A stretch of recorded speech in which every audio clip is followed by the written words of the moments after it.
Maharaj. Om Namo Bhagavate Vasudevaya. Om Namo Bhagavate Vasudevaya. Om Namo Bhagavate Vasudevaya.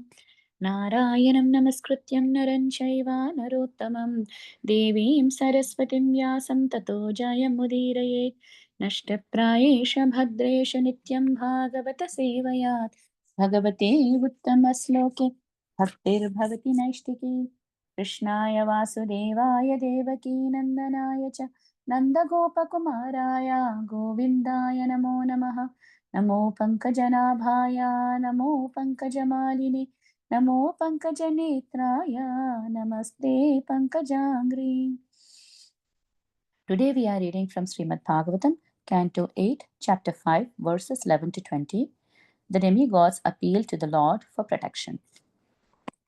Texts 11 and 12. King Parikshit inquired, O great Brahmana, Sukadeva Goswami, why and how did Lord Vishnu churn the ocean of milk? For what reason did he stay in the water as a tortoise and hold up Mandara mountain? How did the demigods obtain the nectar, and what other things were produced from the churning of the ocean? Kindly describe all these wonderful activities of the Lord. Text 13. My heart, which is disturbed by the three miserable conditions of material life, is not yet sated with hearing you describe the glorious activities of the Lord, the Supreme Personality of Godhead, who is the master of the devotees. Text 14. Sri Sukadeva Goswami said, O learned Brahmanas, assemble here at Naimisharanya. When Sukadeva Goswami, the son of Dvaipayana, was thus questioned by the king, he congratulated the king and then endeavored to describe further the glories of the Supreme Personality of Godhead. Text 15 and 16. Sukadeva Goswami said, when the Asuras, with their serpent weapons, severely attacked the demigods in a fight, many of the demigods fell and lost their lives. Indeed, they could not be revived. At that time, O king, the demigods had been cursed by Durvasa Muni. The three worlds were poverty stricken, and therefore ritualistic ceremonies could not be performed. The effects of this were very serious. Text 17-18. Lord Indra, Varuna, and other demigods, seeing their lives in such a state, consulted among themselves, but they could not find any solution. Then all the demigods assembled and went to the peak of the Sumeru mountain. There, in the assembly of Lord Brahma, they fell down to offer Lord Brahma their obeisances, and then they informed him of all the incidences that had taken place. Text 1920. Upon saying that the demigods were bereft of all influences and strength, and that the three worlds were consequently devoid of auspiciousness, and upon saying that the demigods were in an awkward position, whereas all the demons were flourishing, Lord Brahma, who is above all the demigods and who is most powerful, concentrated his mind on the Supreme Personality of Godhead. Thus, being encouraged, he became bright faced, and spoke to the demigods as follows. Thank you very much, Prabhuji. Hare Krishna. Hare Krishna. Thank you very much, Swamini Gopi Mataji, for reading the translation today. Thank you very much, Sundaran Prabhu. Krishnaya Vasudevaya Devaki Nandanaya Cha Nandagopakumaraya Govindaya Namo Namaha. Vairagya Vidya Nija Bhakti Yogam Sikshashtamekam Purusha Puranam Shri Krishna Chaitanya Sariradari Krupambadirtamaham Prapadye. Hare Krishna Krishna Krishna Hare Hare Hare Rama Rama Rama Hare Hare. Sada sarvatra Govinda namasmarane Govinda Govinda Mukam karoti vachalam pangum langete girum yat kripatamaham vande Shri Gurun Dinatarinam Shri Paramananda Madhavam Shri Chaitanya Ishwaram. Hare Krishna, dear devotees. So today we are seeing this section where Sukadeva Goswami is elaborating on So Manu, he elaborated in the previous section how Gajendra got his Sarupya Mukti. So he attained the same form of the Lord in the Vaikuntha planet, and that was part of the Manu, third Manu. Now in this chapter, he is elaborating on the fourth Manu, and then the fifth Manu and sixth Manu. So in every Manu, the Lord is incarnating in different aspects of giving protection to the world. So the Lord is always is paritranaya sadhunam vinashaya chadushkrutam dharma samstarpanarthaya sambhavami yuge yuge. So he always incarnates in every millennium in different aspects for the loka, protection of the whole planet, and also for reclaiming his devotees back to spiritual planet. So that was his. So the Lord performs many, many wonderful pastimes. So we have seen a wonderful pastime, Gajendra Moksha, how Lord actually gave moksha to even to Gajendra, an elephant, and not even a human form of a human being, but in the form of an animal. So Lord was so compassionate. So now in this section, so now Sukadeva Goswami elaborating on how the Lord appeared in the uh, Tamasa Manu, in the fifth Manu, and also Lord appeared in the sixth Manu, Chakshusha Manu. So in the reign of Chakshusha Manu, the Lord actually appeared, and his name was Ajita. So in the Ajita, and he performed wonderful activities by churning the ocean of milk for the demigods. And then it is also mentioned that a particular Kurma Rupena Mandaraha. So Sukadeva Goswami says that in the form of Kurma Rupa, he held the Mandrachal mountain on his back, and he just touches upon that extraordinary activity of the Lord. And then suddenly, Sri Raja Uvacha. So Parikshit Maharaj was very much inquisitive, and he is inquiring. He's saying that Yatha Bhagavata Brahman Matita Shirasagara. Shirasagara, this is the ocean of milk. Yadartam va yatas chadrim. So now Dadadara Ambucharat Atmanaha. So how is this pastime performed? Why did Lord churn the milk ocean? What is the reason that Lord actually took the form of tortoise and he held the Mandrachal mountain? And then he's also asking, Yata Amrutam Surai Praptam. How did the demigods obtain the Amruta? So multiple questions. And he's also asking, Kim Chanyat Abhavat Tataha Yadat Bhagavata Karma Vadashva Para Atputam Param Atputam. So he is saying that so these pastimes of the Lord is Parama Apputam, is extremely wonderful, supremely wonderful, and kindly describe all these wonderful activities. So now he's asking, it's like almost uh, three questions about why did Lord Vishnu churn the milk ocean? Why did Lord Vishnu take the form of a tortoise and held the Mandrachal mountain? How did the demigods obtain the nectar? That's the third question. And the fourth question was, what other things were produced from the churning of the milk ocean? So now, after hearing this, Sukadeva Goswami was very, and he's also, along with the question, he is giving another reason. He's saying, uh, so in this Tvaya Sankatyamayanena, so he's saying that uh, his heart is not satisfied. He's saying Mahimam Suchiram Tapa Tapitam. So he's for such a long time he's saying my heart is impelled by the miseries of this material world distresses, and it's not satisfied. Nai truptyati me chittam. So he's not sufficiently satisfied. His heart is not sufficiently satisfied.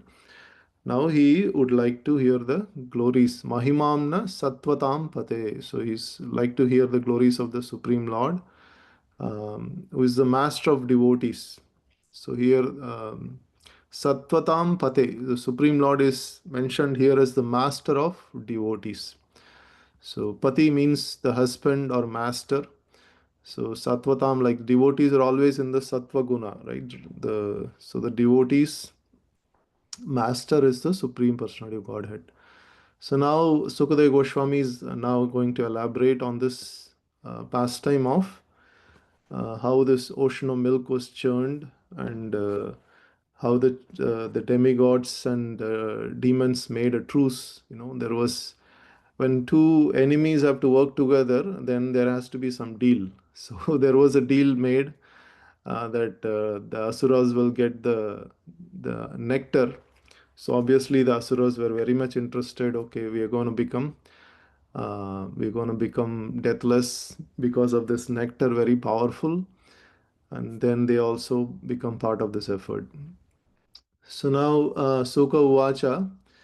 So now Sukadeva Goswami started elaborating, and he's just gave the background of what happened. You know, so how did this even started? So what happened when the asuras were they were using serpent weapons.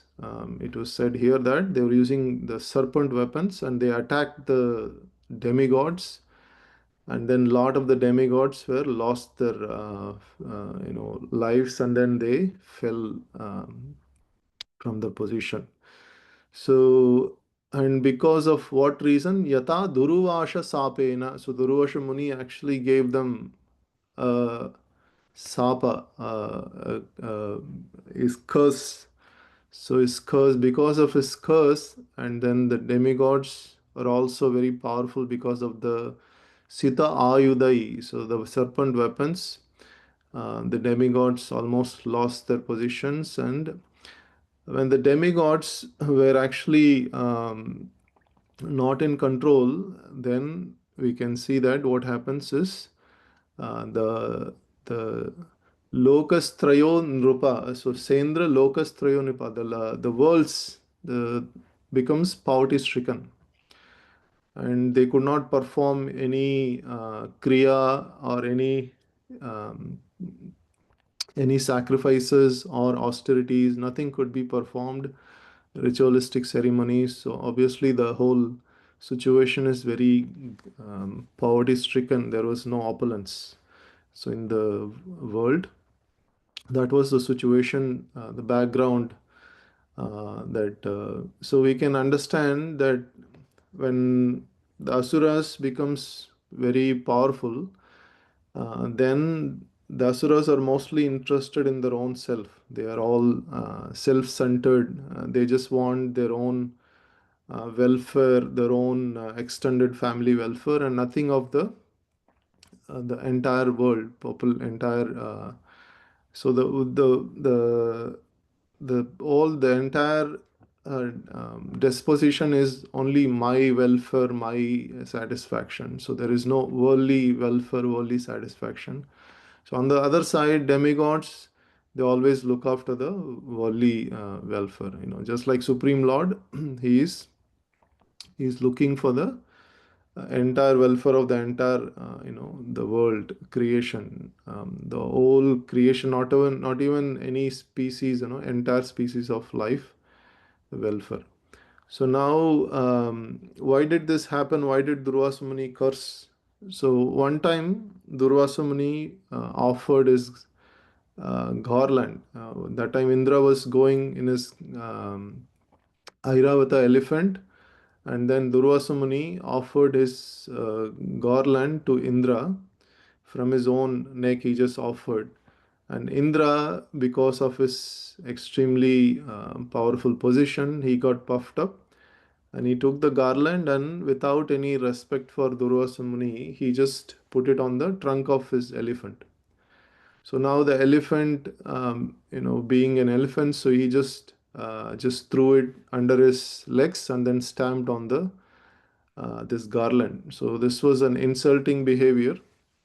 Now Durvasa Muni, being extremely angry, he cursed Indra to be poverty-stricken, bereft of all material opulence. So now, on one side, this was a curse, and other side, the demigods were powerful. They were using this weapons, the snake weapons, and attacking all the demigods.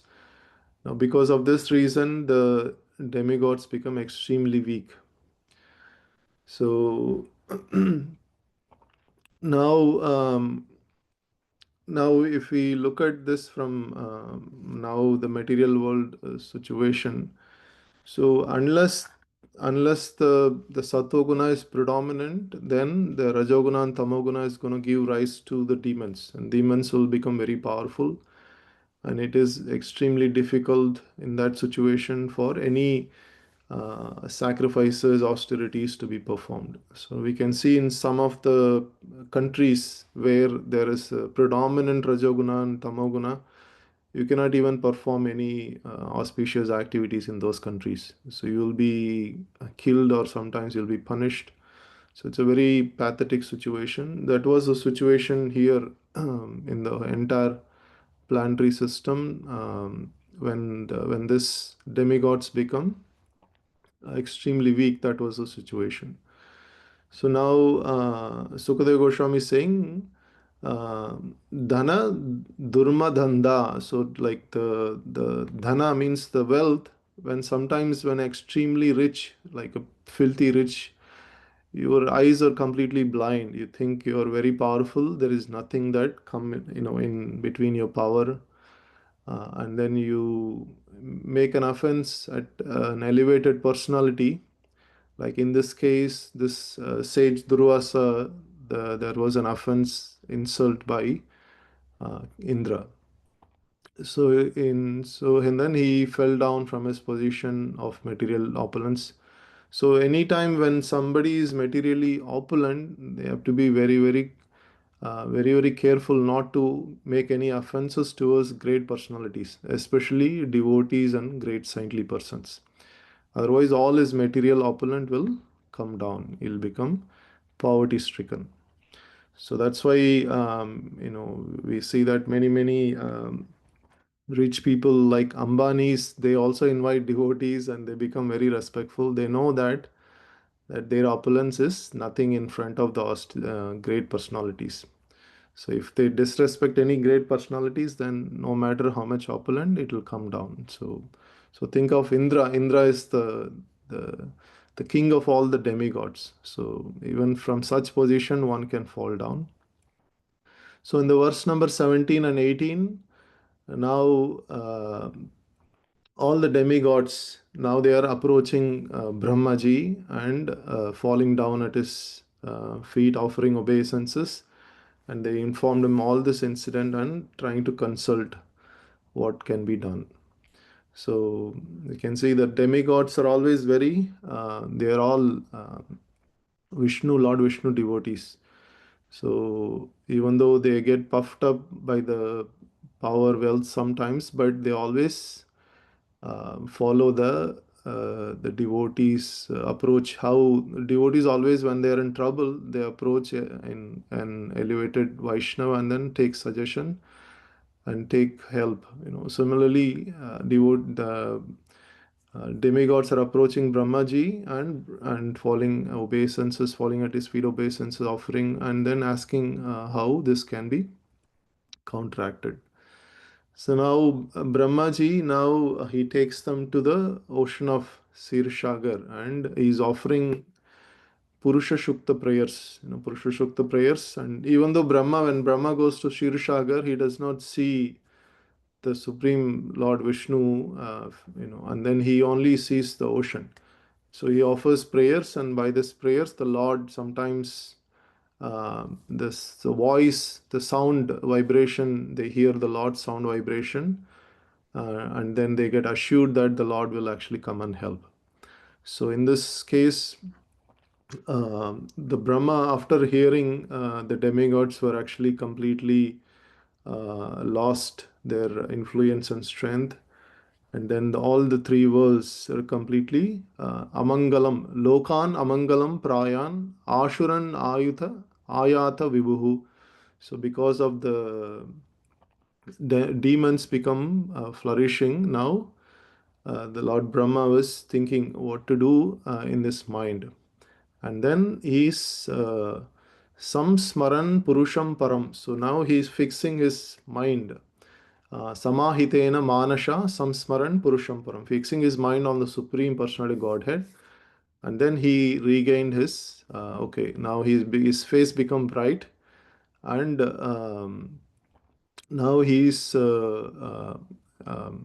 regained his, how to please the Supreme Lord and how to help the devotees.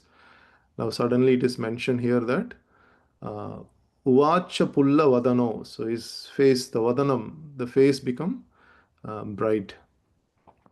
So now we can understand that the Vaishnavas or devotees or great personalities, they are looking after the entire welfare of the entire planet. So Lokanam Hitakarino.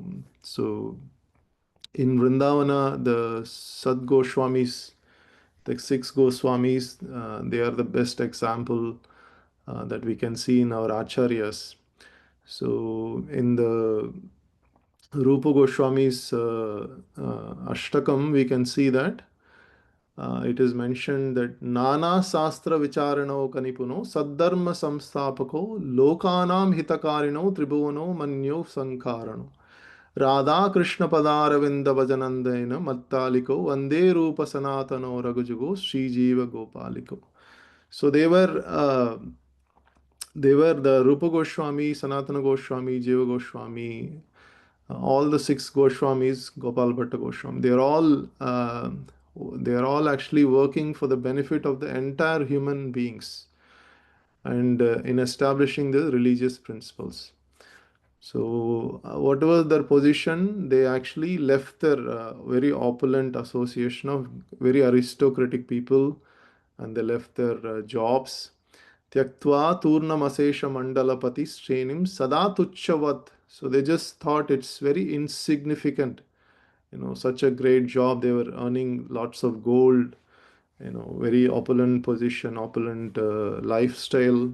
Gave up everything, and then Bhutva Ganeshako Karunaya Kaupino Kantastrito. They just accepted a Kaupino, a loincloth, and then they were immersed in the Gopi Bhava Rasamrutaudadi Lakhari Kallola Magno Muhur Vande Rupa Sanatano Ragajigo Sri Jiva Gopalako.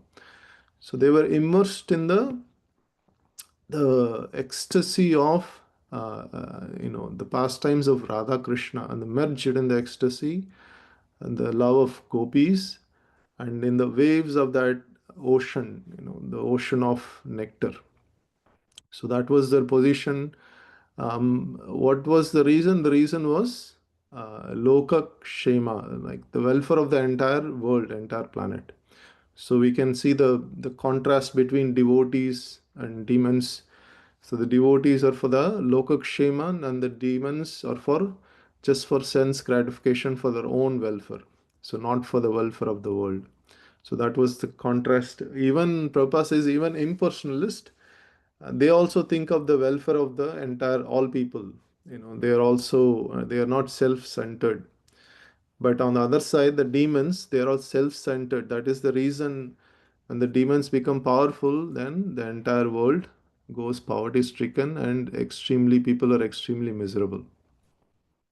So from these verses we can understand that how if we have to bring auspiciousness into our lives, then we have to establish the mode of goodness, because Lord Vishnu can be understood in the mode of goodness.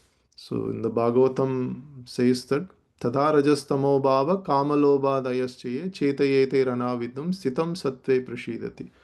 So the Bhagavatam takes away the kama and lobha, and then Rajas and Tamas, and establishes the Satoguna. The Satoguna has the power to see who are we, who is Supreme Lord, what is this material nature, how is everything working, why are we suffering under the three modes of material nature, what is birth and death, what is happening in this material world, why am I suffering.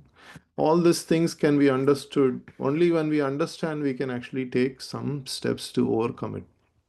So to understand, we have to accept the mode of goodness, and the mode of goodness can be easily accepted in the Kali Yuga. In the Kali Yuga, Lord has created this easy way to accept the mode of goodness. In the Satya Yuga, Treta Yuga, Dwapar Yuga, there were other ways of coming to mode of goodness. In the Kali Yuga, because of our consciousness is so much polluted, we have to clear our consciousness by the process of chanting the holy name of the Lord. Hare Krishna, Krishna Krishna, Hare Hare, Hare Rama, Rama Rama, Hare Hare. So by the power of the chanting, the consciousness becomes purified, and then we can see really that we are actually suffering. Just like Chaitanya Mahaprabhu says in the Sikshashtakam, that we can feel that we are so unfortunate that even though there is so many Namanamakari Bahuda Nija Sarva Sakti, there are so many wonderful names with all the potencies. I'm so unfortunate that I do not have any attraction for the holy name of the Lord. So we can feel that after we understand that our consciousness gets purified, we can slowly understand, and we can come to the position of humility, where we can chant all the time, just like Chaitanya Mahaprabhu says, sada, so all the time, if we have to chant, then we have to be very, very humble. So now, in this, the whole verses from 11 to 20, we can see that the when the asuras becomes very powerful, then the whole worldly situation becomes poverty stricken. So that's why in the Kali Yuga, Prabhupada used to say that only sacrifice that is yajna that is possible is Sankirtan yajna. So by the power of Sankirtan yajna, we can please the Supreme Lord, we can please the demigods, and then eventually the whole worldly situation can be auspicious. So in the material world, only devotees, very powerful, established devotees, can tolerate poverty and all the material negative situations. But generally, the whole population, they need a proper supply of necessities, food, grains, shelter, all the nice vegetation. They need a pure water, pure air to breathe. All this is necessary, so that the population can peacefully cultivate Krishna consciousness. So that is the reason the demigods, through the Supreme Lord, the demigods supply all the necessities, and there is a harmony between the human beings, and demigods. And that harmony can be established in Kali Yuga by the process of Sankirtan Yajna. And then by this Sankirtan Yajna, we can please the demigods, and they can supply all the necessities. And then so the population can peacefully establish their relationship with the Supreme Lord and cultivate Krishna consciousness. So this is in essence the message in these verses. Hare Krishna. Thank you very much. Srila Prabhupada ki jai, Srimad Bhagavatam ki jai, Ananta Koti Vaishnav Vranda ki jai. Vancha kalpatrubhyasya kripa sindhubhya eva cha patitanam pavanebhyo vaishnavebhyo namo namaha. Hare Krishna. Thank you very much, devotees. Thank you very much, Prabhuji. Hare Krishna. Hare Hare Krishna, Krishna. Prabhuji. Thank you. Thank you. Hare Krishna. Thank you so much, Prabhuji, for very beautiful class. Hare Krishna.